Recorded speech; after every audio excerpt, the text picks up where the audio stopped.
안녕하세요. 슬기로운 캠핑생활입니다. 캠핑을 하시면서 장비를 구매하다 보면 처음 구매 전에 생각했던 것과 전혀 다른 성능이나 예상치 못한 사용성 때문에 한번 사용 후에 창고로 들어가는 경우가 적지 않습니다. 물론 저 또한 많은 시행착오를 겪었고 제가 잘 사용하지 않는다고 해도 다른 캠퍼님들은 잘 사용하실 수 있으므로 개인적인 의견이란 점 참고해 주시면 감사하겠습니다. 첫 번째, 화로대용 매직가루입니다. 이 제품은 화로대에서 장작을 피울 때 예쁘고 다양한 색깔을 내주는 일종의 화학 성분인데요. 저도 처음에 신기했고 아이들도 좋아할 것 같아서 가끔 사용을 했었습니다. 그런데 찾아보니 이 가루는 화학 성분이 많아서 장작불에 태울 때 유해한 가스가 나오는 제품도 있고 사용 후에 고기를 굽는다거나 가래떡을 굽으면 더 안 좋다고 합니다. 실제로 제품 설명란에 요리 시에는 사용하지 말라는 문구도 있었는데요. 모든 제품이 다 그런 것은 아니겠지만 사용 전에 반드시 주의사항을 살펴보셔야겠습니다. 두 번째는 조립식 변기입니다. 이 제품은 이렇게 일반 가정용 변기에 3개의 접이식 다리가 달려있는 간이 변기인데요. 아이가 어리거나 밤에 용변을 보러 가기 힘든 경우에 유용할 것 같아서 구매를 했습니다. 사용법은 이렇게 비닐을 씌우고 안에 전용 응고제나 또는 애견용 소변 패드를 넣어서 사용을 했었습니다.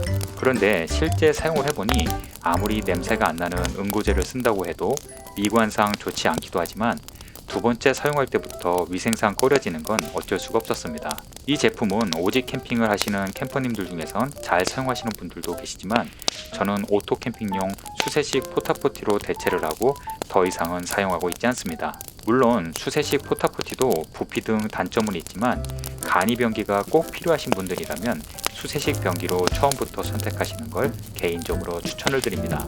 세 번째는 초경량 테이블입니다. 이 제품은 주로 아이들용이나 화로대 옆 사이드 테이블로 이용하기 위해 구매를 하였습니다. 보시다시피 한 번에 펼쳐지는 다리 구조와 간단한 조립 등으로 유사한 디자인의 제품들이 많이 있습니다. 모든 제품이 그런 것은 아니겠지만 직접 사용을 해보니 이런 형태의 초경량 테이블의 가장 큰 단점은 바로 흔들거림이었습니다. 마치 텐트 폴대와 같은 다리 구조의 특성상 흔들리는 것은 어쩔 수 없는 것 같습니다. 그러다 보니 실수로 툭 치기라도 하면 테이블이 흔들려서 음식물을 쏟은 경우도 있었고 아이들이 실수로 테이블 위에 앉거나 두 손으로 누를 때마다 큰 소리로 조심하라고 해야 했는데요. 그러다 보니 지금 이 테이블은 정말 예비용으로만 가지고 다니고 평소에는 사용을 하지 않게 되었습니다. 네 번째는 도끼입니다. 도끼의 경우에는 제법 비싼 훌타포스라는 브랜드의 도끼를 구매를 했었는데요. 멋지게 장작을 쪼개서 화로대에 넣는 일종의 작은 로망 같은 게 있었던 것 같습니다. 그런데 실제 장작을 구매를 해보니 추가로 쪼개야 할 일은 거의 없었습니다. 이미 알맞은 사이즈로 잘 쪼개져 있다 보니 도끼는 그저 크고 무거운 계륵이 되어버렸습니다. 물론 좀 더 작고 가늘게 장작을 쪼개야 하는 경우도 있는데요. 예를 들면 아주 작은 백패킹용 화목난로 등을 사용하시는 캠퍼님들도 있으시니까요. 하지만 이런 소위 바토닝이라는 것은 꼭 무겁고 큰 도끼보다는 풀탱 나이프 정도면 충분하니 참고하시길 바랍니다. 다섯 번째는 에어베개입니다. 캠핑 장비를 준비하면서 베개는 제법 부피가 큰 장비였습니다. 특히 식구가 많은 경우 베개만 해도 제법 부피가 크다 보니 에어베개를 준비를 하게 되었는데요.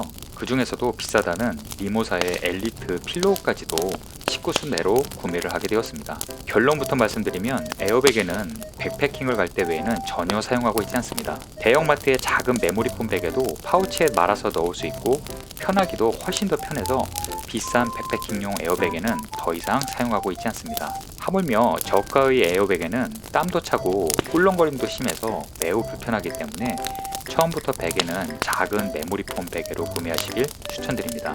제가 추천드리는 상품은 트레이더스의 에버레스트 포터블 메모리폼 베개, 일명 언니 베개를 추천드립니다.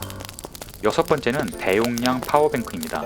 이 제품은 캠핑 초창기 때 구매했던 대용량 휴대용 파워뱅크입니다.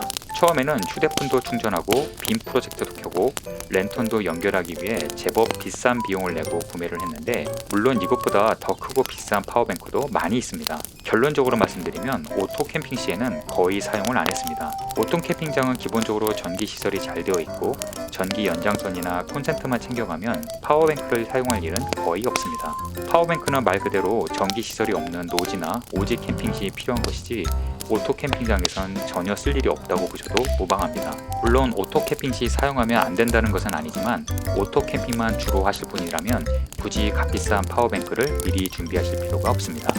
일곱 번째는 소위 우유박스라고 불리우는 캠핑용 수납박스입니다. 한때 우유박스가 감성 캠핑용품으로 인기가 있어서 다양한 브랜드 제품과 콜라보 제품들이 인기를 끌었는데요. 저는 지금은 두 가지 이유 때문에 우유박스는 전혀 사용을 안 하고 있습니다. 첫 번째로 우유박스는 접히지가 않습니다. 사용을 안 할 때는 접을 수 있어야 수납에 부담이 덜한데 대부분의 우유박스는 접히지가 않습니다. 두 번째는 바로 방수가 안 된다는 건데요. 폴딩형 박스들이 대부분 방수가 안 되지만 우유박스는 옆면에 구멍까지 있어서 비가 오면 더 셉니다. 저는 수납 박스가 필요한 경우 폴딩형 박스를 거의 사용을 안 하고 꼭 필요하다면 뚜껑을 닫으면 비가 새지 않는 구조의 일체형 박스를 이용하는데요. 갑자기 비가 들이치며 오는 경우에도 안심할 수 있기 때문에 타프에 외곽으로 배치를 해도 괜찮기 때문입니다. 여덟 번째는 비교적 최근에 시행착오를 겪은 장비인데요.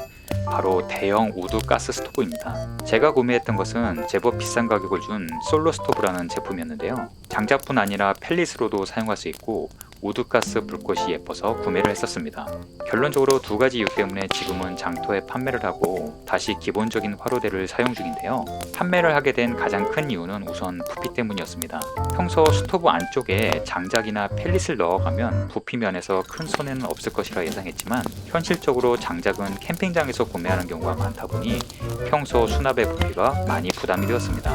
체감상 난로와 거의 비슷한 수준의 부피였습니다. 두 번째로 화로대 위에서 요리가 쉽지 않았습니다. 전용 스탠드 등을 설치하면 가능하다곤 하지만 비싸기도 하고 구하기도 쉽지 않았습니다.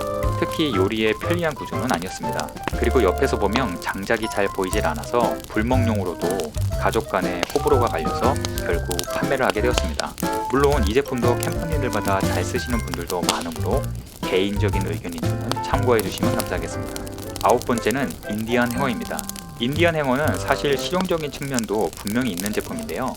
예를 들어 주철 소재나 무거운 조리기구를 자주 사용하시는 캠퍼님들에게는 편리한 제품입니다. 특히 화로대 주변에 무거운 주철 프라이팬이나 노치 제품들을 걸어 놓으시면 편리하게 이용할 수 있고 원래 그런 용도로 나오는 제품입니다.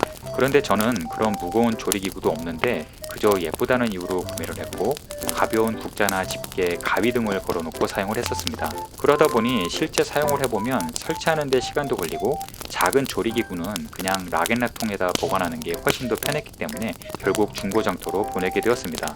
마지막 열 번째 제품은 아날로그 라디오입니다. 처음 캠핑 장비를 구매할 때 라디오는 캠핑장과 잘 어울리는 장비라는 생각을 했습니다. 라디오에서 울려나오는 아날로그 음성이 꽤 낭만적일 것 같아서 굳이 빈티지한 라디오를 구매를 했었는데요. 첫 사용 후 바로 창고로 들어가게 되었습니다. 라디오의 외형은 빈티지하고 감성을 자극하지만 라디오에서 나오는 음성들은 그렇지 못하기 때문에 사실 정신없이 광고가 나오고 시끄러워서 조금 듣다가 꺼버리고 말았습니다. 위에서 말씀드린 장비 외에도 많은 장비를 첫 사용 후 창고에 처박아 버린 경우가 많지만 우선 생각나는 것만 소개해드렸습니다. 물론 처음 말씀드렸던 캠퍼님들의 성향과 취향에 따라 잘 쓰시는 분들도 계실 테니 어디까지나 제 개인적인 의견인 점을 참고해 주시면 감사하겠습니다. 오늘도 시청해 주셔서 감사합니다.